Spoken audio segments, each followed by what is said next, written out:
Assalamualaikum warahmatullahi wabarakatuh. Perkenalkan, saya Nadia Gustita, PP 19/1152/1001.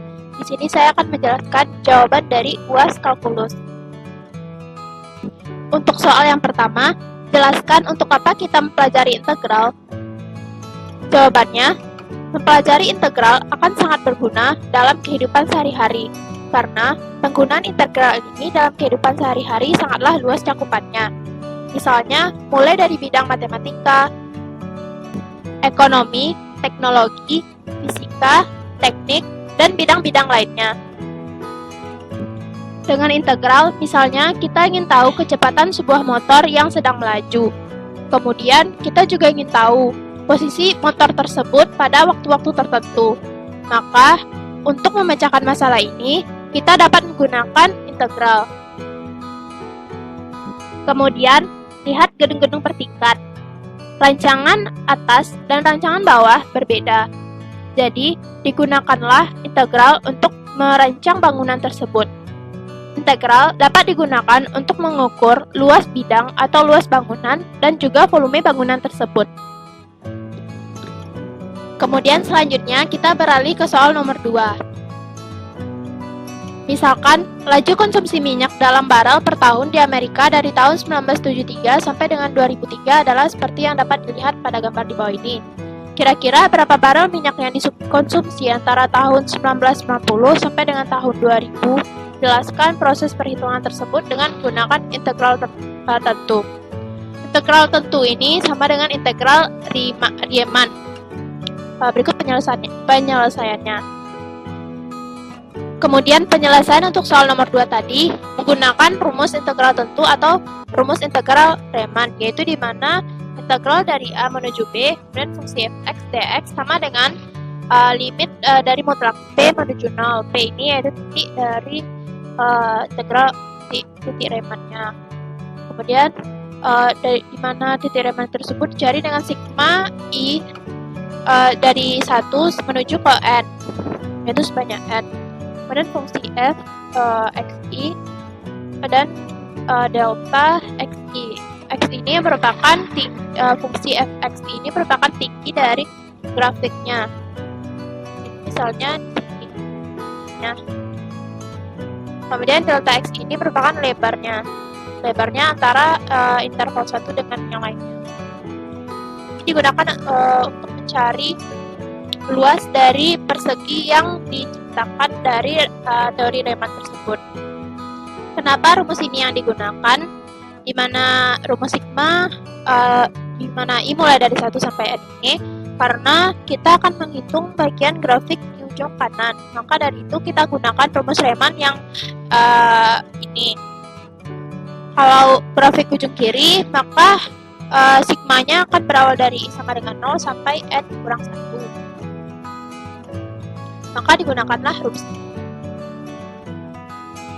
Kemudian kita inputkan nilai-nilai yang diketahui yaitu dengan rumus ini, yaitu mulai dari ini sama dengan 1 menuju 10.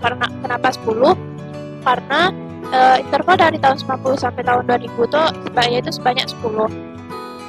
Kemudian fxi dan delta xi-nya yaitu kita masukkan nilai-nilai yang diketahui dari grafik tersebut, yaitu sebanyak 10. Mulai dari 6.200 dijumlahkan semuanya sampai 7.200. Dapat kita ketahui dari titik-titik yang ada di grafik. Setelah dijumlahkan, maka didapatkanlah hasilnya 67.000.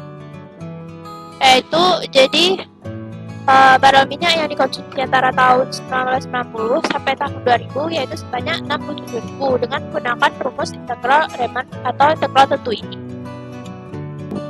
Selanjutnya, untuk soal nomor 3, jelaskan konsep galat. Kemudian, untuk apa kita menghitung galat dan jelaskan dengan sebuah contoh. Galat dapat disebut juga dengan error atau dalam keseharian dapat disebut dengan kesalahan. Kesalahan yang dimaksud ini yaitu merupakan kesalahan dalam pengambilan data. Galat dapat didefinisikan sebagai selisih dari nilai sebenarnya atau nilai eksak dengan nilai yang diharapkan atau nilai yang diperkirakan. Misalnya, contohnya saat kita atau saat seseorang mengukur sebuah panjang bidang. Panjang yang terukur yaitu 49 cm, namun panjang sebenarnya adalah 50 cm. Ada dua hal yang perlu kita pahami di dalam galat. Yang pertama yaitu apa penyebab terjadinya galat, dan yang kedua bagaimana cara menghitung galat. Secara umum, ada 3 penyebab utama timbulnya galat dalam perhitungan numerik. Yang pertama yaitu galat bawaan. Galat bawaan terjadi akibat kekeliruan dalam menyalin data, salah membaca skala, atau kesalahan karena kurangnya pengertian mengenai hukum-hukum fisik dari data yang diukur. Contohnya, misal dalam pengukuran seharusnya panjangnya 4,05 ditulis dengan 4. Yang kedua, galat pembulatan, yaitu galat yang timbul akibat keterbatasan komputer atau pada kalkulator dalam merepresentasikan bilangan real. Kemudian galat pembulatan juga akan timbul akibat penggunaan alat hitung yang kemampuannya terbatas. Misalnya terjadi pada komputer yang disediakan beberapa angka tertentu. Misalnya ada 5 angka, yaitu penjumlahan antara 9,2654 ditambah dengan 7,1625. Hasilnya adalah 16,4279. Ini terdiri dari 6 angka signifikan, maka pembulatannya menjadi 16,428. Sumber galat selanjutnya yaitu galat pemotongan.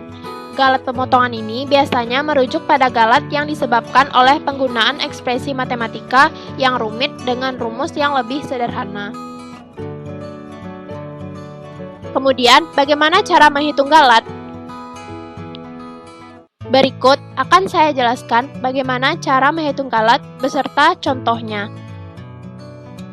Dalam metode numerik, galat berarti selisih antara nilai hasil perhitungan analitik atau nilai eksak yang dilambangkan dengan A dan dengan nilai hasil perhitungan numerik atau nilai hampiran atau perkiraan yang dilambangkan dengan A aksen. Kemudian rumus galat itu sendiri yaitu galat sama dengan nilai eksak dikurang dengan nilai perkiraan. Kemudian galat ini juga terbagi menjadi 3, yaitu galat mutlak, galat relatif, dan galat relatif hampiran. Galat mutlak ini yaitu sama dengan ini, namun ini ada tanda mutlak, berarti galat itu bernilai selalu positif. Kemudian galat relatif, di mana rumus dari galat relatif ini yaitu galat mutlak dibagi dengan nilai eksaknya, kemudian dikali dengan 100%. Kemudian galat relatif hampiran yaitu rumusnya nilai galat dibagi dengan nilai perkiraan dikali 100%. Kemudian untuk contoh soalnya, misalkan nilai sebenarnya atau A-nya adalah 10,45 dan nilai hampirannya yaitu 10,5 atau nilai tidak sebenarnya. Maka galat mutlaknya adalah 10,45 dikurang dengan 10,5 adalah 0,05. Dengan galat mutlak, kita tidak mengetahui seberapa dekat atau seberapa teliti hasil hampiran yang kita peroleh terhadap nilai eksaknya.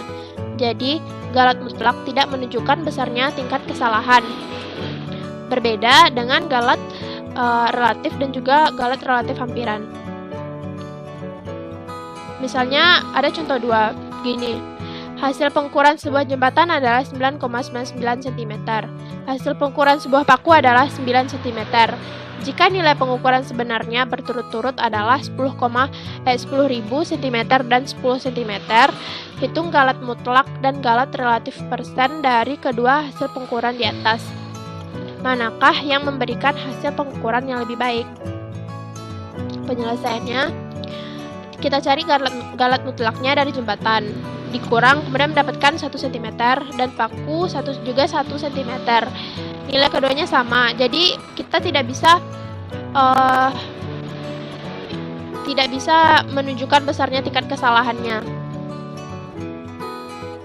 Kemudian galat relatifnya yaitu dengan rumus ini jembatan mendapatkan 1/10.000 dikali 100%, maka didapatkan nilai galat relatifnya 0,01%. Kalau untuk paku 10%. Jadi, kesimpulannya yaitu hasil pengukuran jembatan lebih baik dari hasil pengukuran paku karena nilai persentase galatnya lebih kecil daripada nilai persentase galat paku. Kemudian untuk rumus yang lainnya dari galat ini, misalkan dari dalam metode numerik sering dilakukan pendekatan secara iteratif atau secara berulang. Pada pendekatan tersebut, perkiraan sekarang dibuat berdasarkan perkiraan sebelumnya. Jadi nilai yang sekarang dibuat berdasarkan nilai yang sudah ada di sebelum nilai tersebut. Kemudian dalam hal ini, galat adalah perbedaan antara perkiraan sebelumnya dan perkiraan sekarang. Dan galat relatif diberikan oleh bentuk berikut. Ini merupakan rumus dari mencari galat relatif jika diketahui galat sebelumnya, di mana galat relatifnya yaitu galat sekarang di mana N ditambah 1 dikurang dengan nilai galat sebelumnya, di mana AN AN dibagi dengan nilai galat sekarang itu dikali 100%, di mana AN adalah nilai perkiraan pada iterasi ke N, dan nilai N tambah 1 adalah nilai perkiraan pada iterasi N plus 1 atau nilai selanjutnya. Berikut misalkan contoh soalnya untuk galat menggunakan rumus iterasi tadi. Hitung kesalahan yang terjadi dari nilai E pangkat X dengan X adalah 0,5 dan apabila diperhitungkan 6 suku pertama, nilai sebenarnya dari E pangkat X itu adalah 1,6. Kemudian misalkan kita diketahui barisan bilangan 6 suku pertamanya adalah ini. Penyelesaiannya diperhitungkan 1 suku pertama. Satu suku pertama adalah 1. Kemudian kita cari nilai galat relatifnya, yaitu di mana nilai sebenarnya dikurang dengan nilai perkiraannya yang 1. Kemudian dibagi dengan nilai sebenarnya dikali 100% adalah didapatkan 39,35%. Kemudian diperhitungkan 2 suku pertama, yaitu 1 ditambah X, di mana didapatkan adalah hasilnya 1,5, di mana nilai X itu adalah 0,5 ditambah dengan nilai 1. Kemudian dicari nilai galat relatifnya, di mana nilai sebenarnya dikurang dengan nilai perkiraan 1,5 dibagi dengan nilai sebenarnya dikali 100% adalah 9,02%.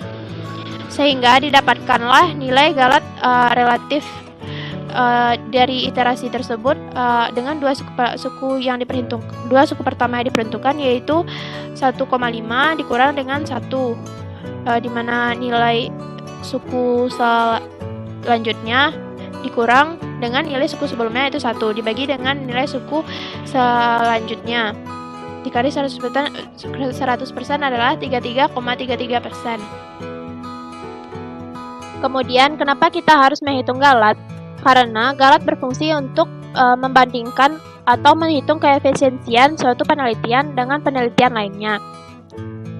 Selain itu, penyelesaian secara numerik hanya akan memberikan hasil yang mendekati nilai eksak atau nilai sebenarnya. Maka dari itu, menghitung galat sangat penting untuk hasil dari penyelesaian suatu perhitungan secara numerik. Semakin kecil galatnya, maka semakin teliti hasil perhitungan secara numerik yang didapatkan. Baiklah, hanya itu penjelasan yang dapat saya sampaikan. Mohon maaf atas kekurangannya. Wassalamualaikum warahmatullahi wabarakatuh.